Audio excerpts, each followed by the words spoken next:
Nous en sommes maintenant rendus à la période de questions et de réponses orales. Et pour ce faire, je cède la parole en question principale au député de Néligan. Oui, merci, Madame la Présidente. 2017, rapport annuel déposé par le ministre en Chambre. Une page complète sur CASA, page 123. 2018, page complète sur CASA et le suivi, page 149. 2019, rapport déposé par le ministre, page complète 149 sur CASA. Mystère, Madame la Présidente, 2020, 2021, 2022, zéro. Aucune mention, plus rien. Ça va bien, Madame la Présidente. En juin 2022, une rencontre extrêmement importante du conseil d'administration de la SAC. Le ministre, c'est le ministre actuel de la Sécurité publique. J'ai une seule question à lui poser. Est-ce qu'il a reçu un appel du président du conseil d'administration qui lui propose deux options et laquelle il a choisi? L'option 1 ou l'option 2? La réponse de la ministre des Transports et de la Mobilité durable. Oui, merci beaucoup, Madame la Présidente, et merci aux collègues de me donner l'occasion de replacer les choses importantes qui sont dites depuis jeudi dernier. Jeudi dernier, le vérificateur général du Québec a déposé un rapport dont les faits qui y sont rapportés sont outrageux. C'est le terme que j'ai employé jeudi midi quand j'ai eu l'occasion de réagir parce que je présidais une réunion fédérale, provinciale, territoriale ici à Québec à laquelle je n'avais pas le choix d'assister, d'où mon absence jeudi dernier. Est-ce que j'ai le droit de dire ma propre absence? Bon. Et merci à mon collègue de la Sécurité publique de m'avoir remplacé. Toujours est-il que j'ai réagi à ce rapport-là en disant que les faits qui y sont rapportés sont outrageux. Pourquoi ils sont outrageux? Parce que, sur la base de ce que nous rapporte le vérificateur général, des gens à la SAAC ont sciemment induit en erreur des décideurs, des élus de l'Assemblée nationale, des ministres, des gens au conseil d'administration, en faisant paraître la réalité plus positive qu'elle ne l'était en vue du déploiement éventuel de la transition numérique de la SAAC. C'est outrageux, Madame la Présidente, la raison pour laquelle on a demandé plusieurs enquêtes sur lesquelles je reviendrai en complémentaire. Complémentaire. Madame la Présidente, ce spin ne marche plus. Voilà. Je vais répéter ma question à l'ex-ministre des Transports. Voilà. Est-ce qu'il a reçu un appel du président de CA entre juin et septembre, en pleine campagne électorale, et il y avait sur la table deux options, 222 millions, ou bien jouer avec les règles, avec 9,99 pour lancer un appel d'offres, et malheureusement, c'est l'option 2 qui a été choisie. Ce n'est pas moi qui le dis, c'est la vérificatrice générale. Est-ce qu'elle peut se lever et confirmer ce qu'il a reçu? La réponse de la ministre des Transports. Oui, donc, Madame la Présidente, je continue. Donc, c'est outrageux et j'espère que mon collègue de Néligan partage les constats que j'en fais et considère lui aussi que c'est outrageux que des élus ici de l'Assemblée nationale, de plusieurs des partis représentés ici, pas seulement les ministres, ont été sciemment induits en erreur. Nous, les décideurs, oui, les ministres des Transports, mais l'ensemble des gens qui ont eu à prendre des décisions à travers les années dans ce très long processus de préparation qui a commencé bien avant la CAQ, qui a passé par les libéraux, qui a passé par le PQ, l'ensemble de ce processus-là nécessitait des décisions des décideurs successifs. Et pour pouvoir prendre des décisions éclairées, encore faut-il qu'on nous présente une information factuelle, ce qui n'a pas été le cas, Madame la Présidente. Deuxième complémentaire. Ce qui est outrageux, c'est de ne pas répondre à la question, Madame la Présidente. Voilà. Je vais vous lire le rapport de la vérificatrice générale. L'option 1, un avenant de 222 millions de dollars, publication de le SEAO avant la mise en service de la livraison 2. Motif de pourquoi ils n'ont pas retenu l'option 2, risque médiatique et politique élevé. Nous étions au début de la campagne électorale. Je répète ma question à l'ancien ministre des Transports. Est-ce qu'il a le courage de se lever et dire « c'est lui qui a ordonné le choix de l'option 2 » La réponse du ministre de la Sécurité publique. Madame la Présidente, j'ai le courage de me lever et de dire aux députés de Néligan que je n'ai pas parlé au président du conseil d'administration. Je n'ai pas parlé au conseil d'administration d'aucunement, avec personne, pour la situation de la SACLIC que lui mentionne au mois de juin 2022. En question principale, Je reconnais maintenant le chef de l'opposition officielle. Justement, il a parlé à personne pendant 4 ans. Madame la Présidente, il est là le cœur du problème, de l'irresponsabilité ministérielle. Le ministre actuel de la Sécurité publique était, à l'époque de 2018 à 2022, ministre des Transports. À ce titre, il est responsable de la Société d'assurance automobile du Québec. Quand vous êtes nommé ministre à ce moment-là du transport, vous le savez, il y a un gros projet. Ça s'appelle CASA, ça s'appelle SACLIC. C'est plus de 600 millions de dollars. Le ministre a déposé des rapports annuels. En 2017, il y avait une page, 20 indicateurs sur CASA dans le rapport annuel en 2017. Même chose en 2018. C'est lui, à l'époque, qui le signe, le rapport annuel. 28 indicateurs suivis. C'est la page 149 du rapport annuel. 28 indicateurs sur SACLIC et CASA. 2019, il ressigne comme ministre responsable de la SAAC 2 pages dans le rapport annuel, 32 indicateurs sur le suivi, proposition 1, proposition 2 et ainsi de suite, 32 indicateurs. Les problèmes de replanification arrivent en 2020. Pouf! Mystère! Rapport annuel 2020, 21, 22, plus aucun suivi sur CASA, Madame la Présidente. C'était lui qui était ministre. Il a arrêté de se questionner là-dessus, Madame la Présidente. Est-ce que le premier ministre a lu le rapport de la vérificatrice générale et est-ce qu'il est au courant que son ministre a cessé de faire rapport à l'Assemblée nationale sur l'avancement de CASA, SACLIC, dès 2020? La réponse du premier ministre. Madame la Présidente, moi, j'ai confiance à la vérificatrice générale. La vérificatrice générale a eu accès à tous les procès-verbaux non caviardés et elle est arrivée à la conclusion que le gouvernement avait été mal informé. Point final.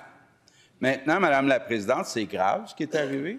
C'est pour ça qu'on a demandé à l'AMP, à l'Autorité des marchés publics, de faire enquête.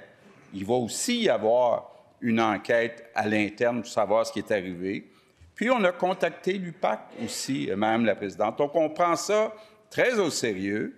Maintenant, concrètement, on a changé le président, puis les choses se sont améliorées avec le nouveau président. Première complémentaire. J'aimerais que le premier ministre réponde à la première question. Est-ce que je viens de lui apprendre que son ministre de l'époque, ministre des Transports, a cessé de rapporter à l'Assemblée nationale via le rapport annuel de gestion de la SAAC? 2017, on l'avait. 2018, on l'avait. 2019, on l'avait. 2020, du jour au lendemain, Madame la Présidente, ce rapport suivant, on ne l'a pas eu. Le savait-il? Le savait-il, oui ou non, que son ministre a cessé de faire les suivis lui-même via le rapport annuel de la SAAC qu'il déposait sur CASA dès 2020? La réponse du premier ministre. Madame la Présidente, le chef de l'opposition officielle a assez d'expérience pour savoir que les sociétés d'État sont supervisées par des conseils d'administration. Donc, que ce soit Hydro-Québec, que ce soit l'Auto-Québec ou que ce soit la SAAC, les membres du conseil d'administration ont le droit de poser toutes les questions, ont le droit de demander toutes les informations, mais ce qu'on se rend compte, c'est que non seulement le gouvernement et les élus n'ont pas eu la bonne information, mais même le conseil d'administration n'a pas eu la bonne information. C'est très grave. C'est pour ça qu'on a remplacé le président de la SAAC. Puis ce qu'on me dit, c'est que le rapport 2024 va sortir bientôt. Puis sur les indicateurs... Deuxième complémentaire. Madame la Présidente, alors, je pense que je viens d'apprendre au premier ministre que son ministre des Transports avait cessé de faire les suivis dans les rapports annuels de gestion de la SAAC sur CASA dès 2020. Il s'en est plus intéressé, alors qu'il était ministre responsable de cet organisme-là, qui avait un projet de plus de 600 millions de dollars. C'était l'éléphant dans la pièce. Il a arrêté d'y voir. Maintenant, ce qui a été dit un peu plus tôt, là, le CA, jamais la CAQ n'a plaidé que le CA y avait menti. Le CA savait depuis juin 2022 qu'il y avait un excès de 222 millions. Est-ce que c'est en qui, si son ministre le savait? La réponse du premier ministre. Oui, Madame la Présidente, je le répète, puis je vais le répéter 10 fois, 20 fois, 30 fois s'il faut. J'ai confiance à la vérificatrice générale. Elle a eu accès à toute l'information, incluant les procès-verbaux non caviardés. Elle est arrivée à la conclusion que le gouvernement n'avait pas reçu les bonnes informations. Donc, Madame la Présidente, quand on a été mis au courant, on a changé le président, on vient de changer la présidente du conseil d'administration. Puis la situation nous montre que les choses s'améliorent avec sa clique. Troisième complémentaire. Les choses s'améliorent avec sa clique. Là. Je referme la parenthèse. Wow! Wow! Madame la présidente, jamais, écoutez-moi bien, jamais le gouvernement n'a plaidé que le conseil d'administration de la SAC lui avait menti, lui avait caché la vérité. Or, le conseil d'administration, c'est démontré dans le rapport de la VG, dès juin 2022, savait que c'était un coût de 222 millions additionnels. Pendant la campagne électorale, il a été décidé d'y aller en coupant les contrats. Et ce qu'il sait, si son ministre était au courant, il n'a pas le choix d'être au courant. La réponse du premier ministre. Oui. Madame la présidente, le chef de l'opposition officielle vient de dire quelque chose qui n'est pas exact. Il vient de dire c'est pas vrai que ça s'est amélioré. Bien, quand on regarde les nombres de plaintes, les temps de service, quand on regarde le nombre d'utilisateurs, Madame la présidente, en 2023, il y a eu 1 million d'utilisateurs. En 2024, 1 700 000, une augmentation de 70 %. Le chef de l'opposition officielle appelle ça aucune amélioration. Il y a une seule personne maintenant qui a le droit de parole et je reconnais en question principale la députée de Mont-Royal-Outremont. Madame la présidente, le fiasco SAC-LIC révèle un échec flagrant en matière de gouvernance numérique, domaine sous la responsabilité directe du ministère de la Cybersécurité et du Numérique. Le ministre est censé animer et coordonner les actions de l'État en cybersécurité et en numérique et assurer le leadership de la transformation numérique. Pourtant, face à ce désastre, il a déclaré, et je le cite, « On a demandé à la SAC s'ils étaient prêts. La SAC nous a dit « Nous sommes prêts ». Ça fait qu'on les a laissés aller. Cette réponse témoigne d'une absence totale de contrôle et de supervision. Le ministre devait poser des questions et surtout faire des suivis. Cela n'augure rien de bon, Madame la Présidente, pour le projet d'identité numérique nationale. Devant un tel manque de rigueur et une nonchalance manifeste, comment les Québécois peuvent-ils avoir confiance que l'identité numérique nationale ne devienne pas le prochain fiasco caquiste? La réponse du ministre de la Cybersécurité et du Numérique. Madame la présidente, j'ai entendu nonchalance, manque de rigueur et toutes sortes d'autres épithètes. Faisons un peu d'historique, Madame la présidente. 5 mars 2014, le gouvernement du Parti québécois adopte un décret qui dédouane la SAQ des processus d'autorisation prévus par la loi. Le Parti québécois a dit « La SAC, vous n'avez d'autorisation à demander à personne. Prenez toutes vos décisions, on ne veut rien savoir. » 2015, SAP, LGS, IBM forment un consortium qui dirige l'appel d'offres, qui évite d'analyser toutes les solutions, qui vont voir les seuls clients de SAP pour savoir comment vous trouvez ça, vous autres SAP. Ah, c'est bon, c'est bon, c'est bon.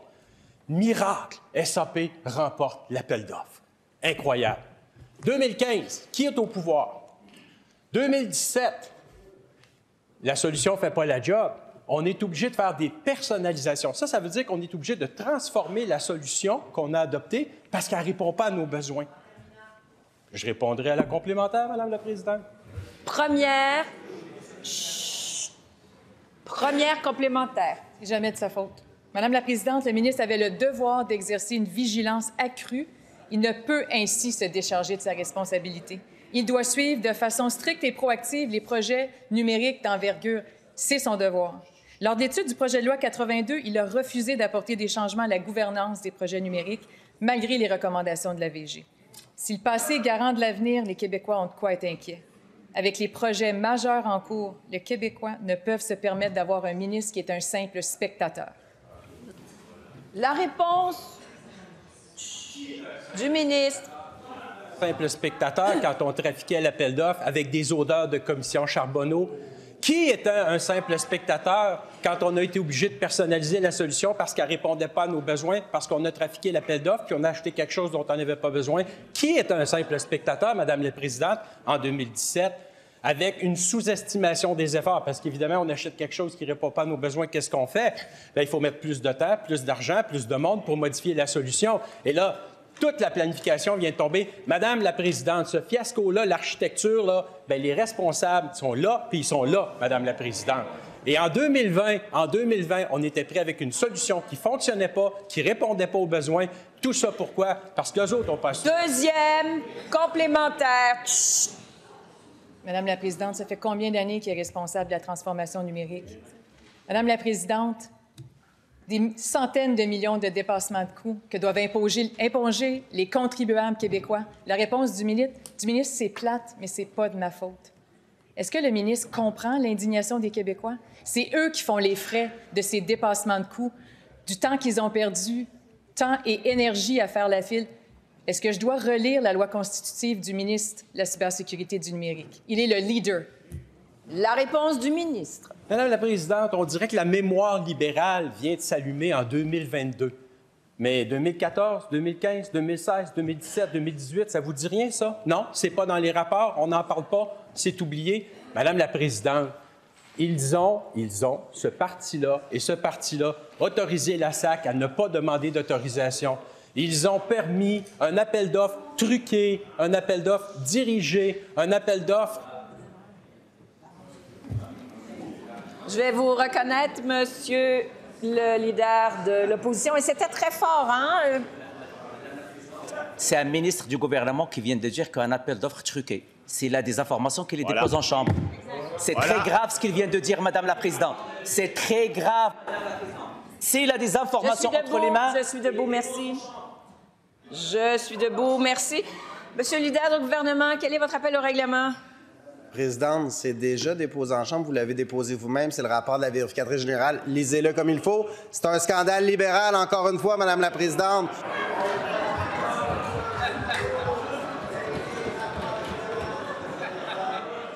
Je suis debout.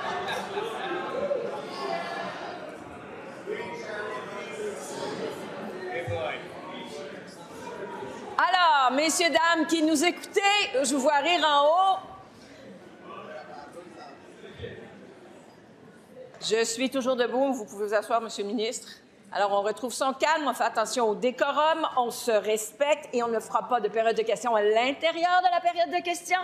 Poursuivez, il vous reste 14 secondes. C'est ça qu'on nous parle de la responsabilité des ministres péquistes et libéraux dans ce fiasco-là, Madame la Présidente, au lieu de faire preuve d'amnésie numérique, Madame la Présidente. Madame la Présidente, on nous a menti quand on a demandé des comptes. On nous a menti, Madame la Présidente. Bon, je suis debout. Monsieur le chef de l'opposition officielle, je vous entends un petit peu trop fort. Je vous entends. Monsieur le leader. Monsieur le leader. Alors, messieurs, dames qui nous écoutez, je vais faire un rappel au règlement. Article 32, le décorum, vous dites vous taire, tout simplement. Alors, on se tait. Et maintenant, une seule personne aura le droit de parole. Outre moi, Madame la députée de Mercier, je vous écoute et on vous écoute. Merci, Madame la Présidente. Dans l'opposition, le premier ministre ne ratait pas une seule occasion pour déchirer sa chemise sur le bordel informatique des libéraux. 6 ans plus tard, il réussit quelque chose qu'on pensait impossible. Il a réussi à faire un plus gros bordel informatique que le gouvernement de Philippe Couillard. 6 ans plus tard, les Québécois et Québécoises ont payé 500 millions de dollars en trop dans le fiasco SACLIC, et tout ça sous le nez de l'ex-ministre des Transports, sous le nez de l'actuel ministre des Transports, sous le nez du ministre du numérique, sous le nez de tous les caquistes qui sont normalement responsables de veiller sur l'argent des Québécois et Québécoises. Et comment la CAQ rassure les gens? En leur disant que tous ces ministres, pauvres autres, se sont fait mener en bateau. En disant, en gros, qu'ils ne sont pas responsables de rien, ils ne voient rien, ils n'entendent rien, ils ne savent rien. Ma question au premier ministre, si 500 millions de dollars, ce n'est pas assez, ça prend combien d'argent gaspillé, de l'argent public gaspillé pour qu'un ministre perde sa job? Si 500 millions, ce n'est pas assez, ça prend quoi? 1 milliard de dollars? 1,5 milliard?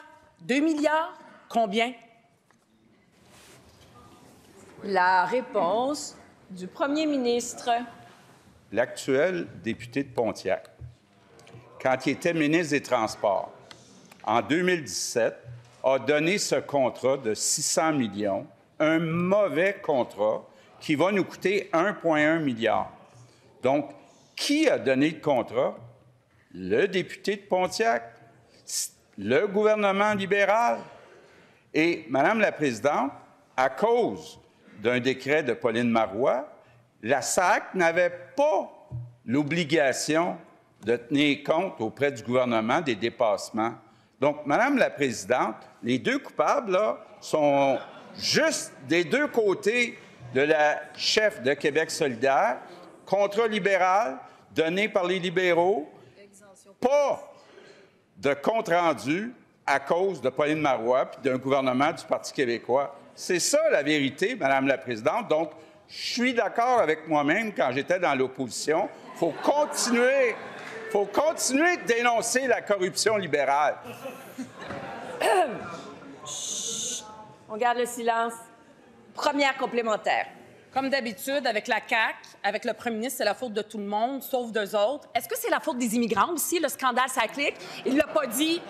Ça semble si facile de mentir à la CAQ puis de perdre 500 millions de dollars. Attention!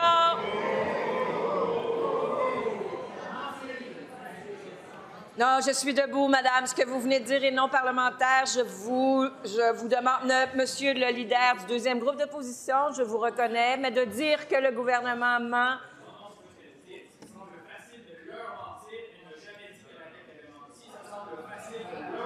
Alors, si c'est bien ce que vous dites qu'elle a dit, parce que d'ici, c'est pas ce que j'en ai entendu, elle peut poursuivre et je m'en excuse. On entend mal. Poursuivez, gardez le silence. Le premier ministre a dit « on nous a menti, pauvres nous autres, on savait rien ». Le premier ministre a passé plusieurs années dans l'opposition, puis à l'époque, il manquait pas une occasion pour qualifier la mauvaise gestion. Aujourd'hui, comment est-ce qu'il qualifierait son gouvernement? J'ai plusieurs options. Laxiste, insouciant, ignorant, incompétent ou toutes ces réponses? Et je vous dirais que parmi ces réponses, il y a des mots non parlementaires. Faites attention. Il y en a un que vous avez dit que j'aimerais que vous retiriez. Il y en a un à retirer. Insouciant. Laxiste, retiré. Compétent. Ignorant. Bon, on retrouve notre... Non, c'est correct. Alors, pour le bénéfice des gens qui nous écoutent, c'était incompétent, vous l'avez retiré. Monsieur le leader, vous pouvez vous asseoir, nous allons poursuivre. J'aimerais poursuivre, le calme est revenu, j'aimerais avoir la réponse. Madame la Présidente, on parle d'un contrat de 100 millions qui a été donné par les libéraux, qui va coûter 1,1 milliard. Et pendant ce temps-là, que fait la chef de Québec solidaire? Elle s'amuse, elle rit, elle a du fun. Madame la Présidente, qu'il y ait donc un peu de respect pour la vérificatrice générale. La vérificatrice générale est nommée ici par toute la Chambre. Et la vérificatrice générale est arrivée à la conclusion que le gouvernement n'avait pas reçu la bonne information. Pourquoi Québec solidaire ne croit pas la vérificatrice générale? Est-ce que Québec solidaire est en train de nous dire que la vérificatrice générale, puis là, qu'elle choisisse les mots qu'elle voulait tantôt? Deuxième complémentaire. Par respect pour les Québécois et Québécoises, je demande à ce gouvernement et à ses ministres, au premier ministre, de prendre leurs responsabilités en main, de dire qu'eux aussi et elles aussi sont responsables. En 2018, le ministre du Numérique disait, et je le cite, « La CAQ va tasser les incompétents ». C'est une citation, Madame la Présidente. C'est ce que le ministre du Numérique disait. Il faut tasser les incompétents. Pourquoi je le vois encore assis devant nous? Oui, je vais vous reconnaître, monsieur le leader du gouvernement. Quel est votre appel au règlement? Madame la Présidente, on se doit respect dans cette Chambre. Premièrement, c'est un mot lexique. Deuxièmement, ça démontre le peu de sérieux du chef de la... Alors, je vais trancher, Madame la chef. C'est surtout qu'on ne peut pas faire indirectement ce qu'on ne peut pas faire directement, retirer ce petit bout. Nous allons poursuivre. Je le retire. Merci, Madame. La réponse du premier ministre. Madame la Présidente, je pourrais tellement parler de certains députés de Québec solidaire que la chef tolère dans son parti, mais je ne le ferai pas. Je ne le ferai pas, Madame la Présidente. Mais ce que je vais faire, par contre, c'est que je vais défendre la vérificatrice générale. Je trouve ça inacceptable que Québec solidaire n'appuie pas la vérificatrice générale. Elle a un rôle clé dans notre démocratie.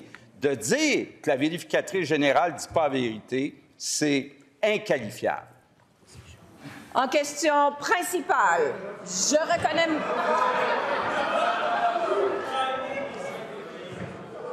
Je vais vous reconnaître, je n'ai pas compris ce qui a été dit. Monsieur le leader du deuxième... Taisez-vous, je vous prie. Monsieur le leader du deuxième groupe d'opposition. Madame la Présidente, il y a des propos blessants qui ont été prêtés par le premier ministre. Je vous demanderai un appel au décorum. Là, ça fait plusieurs fois de l'autre côté. On a un appel au décorum, article 32. Là. Non, monsieur le leader, c'est beau, je vais trancher. Il n'y a pas eu. Je vous ai demandé maintenant de vous rappeler le décorum et de garder le silence. Et je suis debout. Merci, monsieur le leader. En question principale, une seule personne a le droit de parole. Je reconnais le député de Maurice Richard. Merci, Madame la Présidente. Projet Sagir, explosion de 750 % des coûts. Nouveau réseau de télécommunications, 400 % plus cher que prévu. Réseau national intégré de radiocommunications, 8 fois plus cher que prévu. Nouveau guichet des CPE, dans le rouge. Les fax de la santé, dans le rouge. La stratégie infonuagique, dans le rouge. Avouez, Madame la Présidente, qu'il y a un pattern ici. Ça clique, on est passé de 600 millions à plus de 1 milliard et ça ne contient même pas la troisième phase. Réponse du gouvernement? Quoi? Un dépassement? Oh, j'aurais jamais cru. On m'a menti, Madame la Présidente. Incroyable, un fiasco de plus. Impossible, on n'aurait pas pu prévoir. Soyons sérieux, Madame la Présidente, on s'apprête à dépenser plus de 8 milliards de dollars dans la transition numérique. Il est temps de commencer une commission d'enquête comme le demandait le député de la Pelletrie quand il était dans l'opposition. Va-t-il le faire? La réponse du ministre de la Cybersécurité et du Numérique.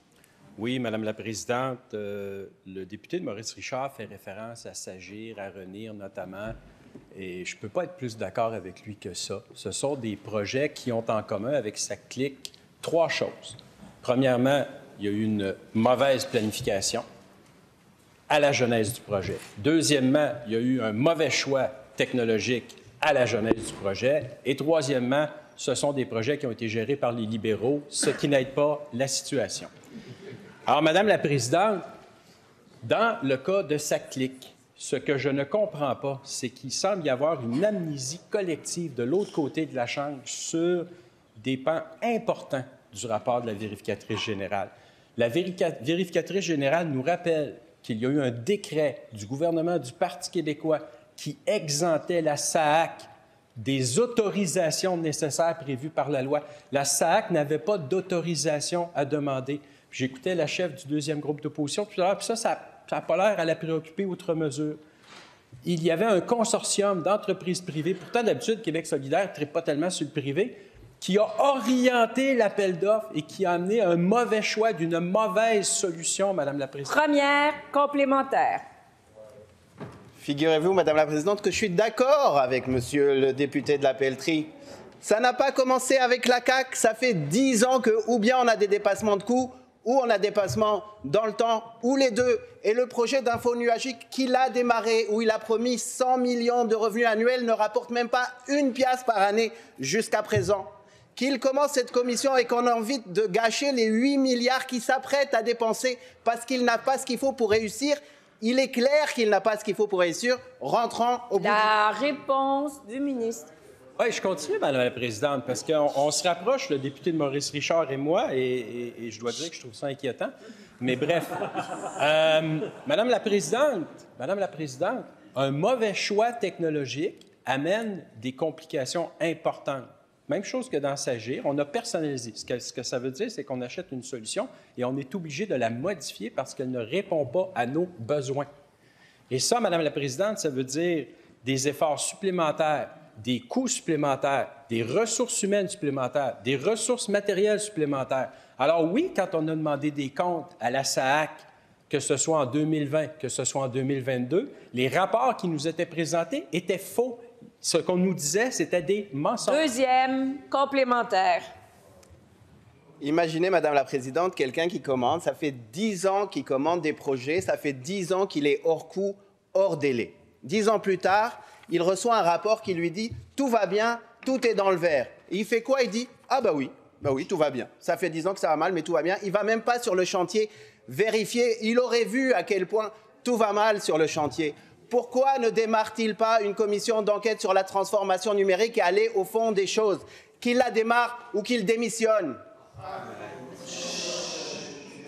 Article 32, on garde le silence. La réponse du ministre. Oui, parlant de démission, peut-être qu'il pourrait faire ce commentaire-là devant un miroir, Madame la Présidente. Ceci étant dit, Madame la Présidente, quand on demande aux responsables des projets de nous rendre des comptes et qu'on nous ment et qu'on nous donne des informations qui ne sont pas exactes, qui sont fausses, bien évidemment, les décisions qui sont prises sont difficiles à prendre. Ceci étant dit, Madame la Présidente, Sagir, Renir et éventuellement SACLIC vont aussi avoir 3 points en commun. On a redressé Sagir, aujourd'hui ça fonctionne bien. On a redressé Renir, 85 de la desserte policière, la SQ sont très satisfaits du service et on va redresser SACLIC. En question principale, je reconnais maintenant le député de Rosemont. Je ne suis pas sûr que je dirais, comme le ministre vient de dire, que ça fonctionne super bien. Parce que non seulement on n'a pas réussi à créer le nouveau CASA SACLIC, mais on est obligé constamment de débourser des fortunes pour faire fonctionner le vieux système de 40 ans qui ne fonctionne pas plus qu'avant. Un fiasco double, un double fiasco avec salto arrière. Ça, c'est la vérificatrice qui le dit. Parlant de la vérificatrice, le premier ministre a dit quelque chose qui n'est pas exact. Nous respectons la vérificatrice. Moi, j'ai le grand plaisir de travailler avec depuis des années. Puis quand je lui ai demandé, je lui ai dit, où est-ce que la chaîne a débarqué? Qui a perdu le contrôle de tout ça? Elle m'a dit que c'est arrivé précisément quand le directeur principal de l'information a été transféré de Trésor à cybersécurité et numérique. Moi, je pensais qu'il était là pour nous protéger, ce ministre-là. En fait, il a créé quelque chose qui ressemble, selon la VG, à un conflit d'intérêts. On a dépouillé les pouvoirs du directeur principal de l'information. C'est un fiasco caquiste. Attention aux propos aussi. Je reconnais la ministre des Transports et de la Mobilité durable. Oui, merci, Madame la Présidente. Bien, écoutez, mes collègues ont déjà été éloquents avant moi, là, mais il y a quelque chose de quand même assez, je pourrais dire, j'ai un terme en anglais, mais je ne peux pas le traduire. Bref, il y a quelque chose d'assez honteux de la part des collègues en face, particulièrement de la part du Parti libéral et du Parti québécois, de se lever ici aujourd'hui et de faire semblant qu'ils n'ont jamais rien eu à voir dans ce fiasco-là. Ça a été dit, il y a une exemption qui a été signée par Sylvain Gaudreault juste avant l'élection de 2014 pour soustraire la SAAQ à certaines obligations de la loi sur la gestion des ressources informationnelles, etc. C'est un long nom de loi, là, mais bref, il y a eu une exemption de reddition de comptes de la SAAQ signée par le Parti québécois. Ensuite de ça, en avril, 7 avril 2014, arrive le Parti libéral. On continue le processus. Robert Poetti, ministre des Transports libéral en 2015, signe l'appel d'offres dans une décision du Conseil des ministres. 21 avril, je crois, 2015, de mémoire du Conseil des ministres. Alors, l'appel d'offres est parti. Signature en 2017, comme l'a dit mon collègue, 2017, qui était ministre des Transports? Le même qui s'est opposé au point 05, le député de Pontiac qui fait semblant de rien encore aujourd'hui. C'est un historique, Madame la Présidente. Complémentaire. Et pour ce faire, je reconnais le député de Tachereau. Merci, Madame la Présidente. C'est drôle, j'écoute parler la ministre des Transports, puis c'est exactement le même genre de réponse qu'elle nous a fournie sur la question d'outrage au Parlement pour le report ou le retard dans la livraison, dans le dépôt du rapport annuel de gestion de la SAAQ. La responsabilité ministérielle individuelle, là. Les ministres sont individuellement responsables de la gestion de leur ministère et doivent présenter les politiques et défendre les actions entreprises par leur ministère. Devant l'Assemblée, un ministre doit répondre de ses actions et des actions de ses employés. Elle est où la responsabilité ministérielle individuelle de la ministre? La réponse de la ministre. Madame la Présidente, en date d'aujourd'hui, le rapport annuel 2023 de la SAAQ, il est déposé. Fait que si le collègue n'est pas encore au courant, il est déposé, il peut le lire, c'est réglé. Autre chose, Madame la Présidente, sur l'amnésie, mon collègue parlait d'amnésie collective et j'ajouterais amnésie sélective. Parce que les gens en face de nous, Madame la Présidente, et la meilleure preuve, le député de Néligan se lève en introduction, ou en tout cas nous lit une motion, et il réclame les procès-verbaux, comme par hasard, depuis janvier 2019. Tiens donc, pourquoi les procès-verbaux en 2014 et 2018 ne les intéressent pas, Madame la Présidente? Parce que probablement que tout ce qu'on est en train de dire ici se retrouve quelque part là-dedans, les procès-verbaux. Est-ce qu'ils avaient les procès-verbaux au cabinet du ministre des Transports? Je ne penserais pas, non. C'est la même chose ici. Nous, on respecte la loi, Madame la Présidente. Deuxième. Complémentaire. Le rapport de gestion annuel de la SAC 2023, qui a été déposé avec 9 mois de retard, parle de SACLIC? Je ne sais pas, on va bien savoir. Hein?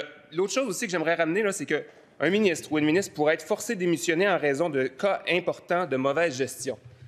Moi, je demande à Mme la ministre, à partir de combien de millions, de centaines de millions, de milliards, une personne, ministre, songe à démissionner de son poste parce qu'elle n'a pas fait la job, elle n'a pas surveillé ce qui se passe en dessous d'elle? La réponse de la ministre. Alors, Madame la Présidente, contrairement au Parti libéral, au Parti québécois, nous, la responsabilité ministérielle, on la prend très au sérieux. Raison pour laquelle j'ai géré ce fiasco-là depuis mon arrivée au déploiement de SACLIC. Nous avons demandé 3 enquêtes très importantes. Une enquête pour laquelle je vais mandater via mon ministère, via ma loi du ministère des Transports, pour mandater une enquête sur l'ensemble de l'élaboration, de la documentation et du déploiement de SACLIC. J'ai écrit à l'UPAC hier soir pour saluer le fait qu'il s'intéressait proactivement au rapport du VGQ, parce que je pense que c'est une bonne chose, et ma collègue du Trésor a mandaté l'AMP pour faire enquête aussi. Fait que si Québec solidaire ne croit pas au vérificateur général, est-ce qu'il croit à l'UPAC, à l'AMP et au ministère des Transports? En question principale, je reconnais maintenant le chef du 3e groupe d'opposition. Madame la Présidente, on assiste présentement à un détournement complet de la notion de responsabilité ministérielle dans ce fiasco de SACLIC. Je vais rappeler la définition de ce concept de responsabilité ministérielle. Devant l'Assemblée, un ministre doit répondre non seulement de ses propres actions, mais aussi de celles de ses fonctionnaires. Il pourrait même être forcé de démissionner en raison d'un cas important de mauvaise gestion. Fin de la citation. La vice-première ministre et l'ex-ministre des Transports essaient de nous faire croire qu'ils ne savaient rien, alors que des centaines de fonctionnaires étaient au courant et qu'il s'agit de gaspillage d'au moins 500 millions de dollars. Ils ne peuvent pas s'en laver les mains et nous dire qu'ils n'avaient aucune idée. Soit ils savaient et ils n'ont rien fait, ou soit ils ne savaient pas et à 500 millions de gaspillage, il s'agit d'aveuglement volontaire. 500 millions, c'est beaucoup d'argent. Dans le contexte d'un gouvernement... Monsieur le leader du gouvernement, quel est votre appel au règlement? Fait beaucoup, Madame la Présidente, des propos, Madame la Présidente, qui sont tendancieux, qui prêtent des intentions, qui sont blessants. Le député ne prend pas la parole, la vérificatrice générale, une personne...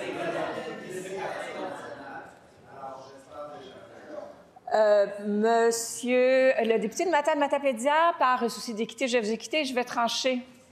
Vous ne pas m'exprimer? Oui, je dis je vais vous écouter et je vais trancher. Ah bon, OK, j'ai pas. Désolé. Le leader du gouvernement prend la parole essentiellement pour porter un jugement et non sur une question de règlement. C'est tout ce que je voulais vous dire. C'est bon, monsieur le leader du gouvernement, j'ai dit que j'allais trancher. Aveuglement volontaire à retirer au lexique, je vous prie. Faire attention, veuillez le retirer, monsieur le chef, j'ai tranché. Retiré. Merci, poursuivez. 500 millions de dollars, c'est beaucoup d'argent dans le contexte d'un gouvernement qui vient de faire le pire déficit de l'histoire du Québec. C'est plus d'argent que le scandale des commandites qui valait 330 millions, plus d'argent que Norbourg à 100 millions. L'enquête proposée par la CAQ, c'est le ministère qui enquête sur son propre ministère et ça ne permettra pas de faire toute la lumière sur comment on a pu gaspiller autant de fonds publics. Est-ce que le premier ministre va faire décaviarder les procès-verbaux qui démontrent ce que savait le gouvernement? Est-ce qu'il va déclencher une commission d'enquête publique sur le fiasco SAQ? La réponse du premier ministre. Oui. Madame la Présidente, bon, revenons sur la séquence. En 2014, Sylvain Gaudreault, ministre des Transports, sous un gouvernement de Pauline Marois du Parti québécois, donne une exemption à la SAAC pour ne pas être obligé de donner des informations comme celle dont on parle actuellement. Maintenant, Madame la Présidente, la vérificatrice générale a étudié tout le dossier, incluant tous les procès-verbaux non caviardés, et est arrivée à la conclusion que la mauvaise information a été donnée au ministre. Est-ce que le chef du PQ, grand avocat, est en train de nous dire qu'un ministre qui n'a pas eu la bonne information devrait être imputable puis aurait dû savoir que ce n'était pas la bonne information? Première complémentaire. Madame la Présidente, c'est parce que quand on est ministre puis qu'il y a des centaines de millions en jeu, le travail du ministre, c'est de chercher l'information. Faire croire qu'un décret empêchait d'aller chercher l'information. Le but... Attendez, Monsieur le chef. Dois-je vous rappeler l'article 32? Article 32, décorum. Vous gardez le silence. On écoute la question avec attention. Poursuivez, chef. Peut-être nous faire croire que le ministre ne pouvait pas poser de questions puis ne pouvait pas aller chercher l'information. Il y a des limites, là. La CAQ doit faire preuve de transparence pour tous les Québécois qui veulent comprendre comment on a pu jeter aux poubelles plus de 500 millions de dollars sans qu'il y ait de reddition de comptes. Il y a des procès-verbaux. Mes collègues du Parti libéral ont... La réponse de la ministre, du ministre, la réponse du premier ministre. Oui. Madame la Présidente, je sais que le chef du troisième groupe d'opposition est un avocat. Je suppose qu'il connaît la loi d'accès à l'information. La loi sur l'accès à l'information dit que les députés n'ont pas le droit de se mettre les deux mains dedans, ni les députés, ni les ministres. Le chef du troisième groupe d'opposition vient nous dire « Pouvez-vous vous mettre les deux mains? » Là, il va se faire conseiller maintenant par les leaders de l'opposition officielle. Donc, c'est maintenant libéral, péquistes qui se mettent ensemble pour dire « On ne devrait pas respecter la loi d'accès à l'information. » Est-ce que c'est bien ça qu'il nous dit? Deuxième... Chut. Attendez, je suis debout. Ne perdez pas vos secondes quand je suis debout. Le chronomètre arrête. On retrouve son calme. J'aimerais maintenant entendre votre deuxième complémentaire. Là, on est en train de nous faire croire que la loi sur l'accès à l'information empêche la responsabilité ministérielle. Là, il y a des documents caviardés. Si vous n'avez rien à cacher, ce qui a été trouvé par le Parti libéral, pouvez-vous simplement le décaviarder? Et comment vous expliquez... Là, je vous rappelle que vous vous adressez à la présidence. Posez votre question à la présidente, je vous prie. Caviardé. Et qu'en est-il des 228 millions de dépassements de coûts à Santé Québec dans des circonstances très, très similaires? Qu'en est-il des 42 millions de dépassements de coûts pour la facture du projet de santé, de dossier de santé numérique? Est-ce qu'on peut avoir une commission d'enquête? Réponse du premier ministre. Bon, Madame la Présidente, on vient tous de voir que le chef du PQ, étant donné qu'il se rend bien compte que ça n'a pas d'allure ce qu'il dit sur le contrat de SACLIC, bien là, il est en train de nous parler d'autres dossiers. Revenons au dossier de SACLIC. C'est un contrat qui a été donné d'abord par les libéraux. La vérificatrice générale a eu droit à toute l'information, incluant les procès-verbaux non caviardés, et elle a conclu que le gouvernement n'a pas eu l'information. Qu'est-ce que le chef du PQ ne comprend pas là-dedans? En question principale, je reconnais maintenant le chef de l'opposition officielle. Alors, Madame la Présidente, en somme, on a établi ici, en cette Chambre, que le ministre, à l'époque des Transports, faisait rapport à l'Assemblée nationale dans les rapports annuels de gestion de CASA. En 2017, sous 20 indicateurs. En 2018, sous 28 indicateurs. En 2019, 32 indicateurs. En 2020, quand ça commence à déraper à la SAC, plus rien, plus de nouvelles. Mystérieusement, les pages de suivi dans le rapport annuel de gestion de la SAC n'existent plus. De un, on vient de l'apprendre au premier ministre. De deux, Madame la Présidente, en juin 2022, le CA de la Société d'assurance automobile du Québec savait, le rapport de la VG le dit, le CA savait qu'il y avait un dépassement de coût de 222 millions de dollars. Et jamais la CAQ n'a pu plaider que ce que le CA savait, la CAQ ne le savait pas, ou que le CA leur avait menti. C'est pas ça qu'a dit la VG. La VG dit que quand le CA le sait, bien, en ce sens-là, les ministres doivent être au courant parce qu'ils sont responsables de ce qui se passe. Juin, dépassement de coût de 222 millions de dollars. On est en élection en septembre, Madame la Présidente, en septembre 2022, et la VG, le premier ministre, dit qu'elle a eu accès au PV des caviardés. Pas nous, on aimerait avoir accès. Elle dit que la décision a été prise de scinder le contrat pour un risque médiatique et politique élevé. Madame la Présidente, la question se pose. Y a-t-il eu du fling-flang caquiste? Bon, Monsieur le leader du gouvernement, je vais vous écouter. Votre rappel au règlement. Madame la Présidente, fling-flang, c'est un terme qui est libéral, Madame la Présidente. Alors, écoutez...